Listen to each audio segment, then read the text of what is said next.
horta Lewandowski warkiisa waa serious waryaal waaweyn iyo warbaahinna waaweyn oo caalamka ayaa warkaas wada tabinaya Lewandowski waxa leeyahay iminku baarsho wada hadal kula jira iyadoo Xavi ninkan uu doonayay Lewandowski markuu waxa leeyahay iminku heshiis buu la gaaray kooxda kubadda cagta ee Barcelona waliba CEO-ga Bayern Munchen golhayi hore Bayer Oliver Kahn waxa uu ku yiri qaanow anigu ma siixay heshiis cusub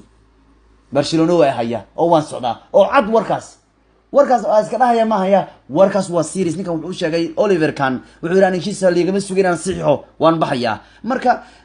Bolishka iyo Barcelona ba isbuuciyadii ugu dambeeyay wada hadlayay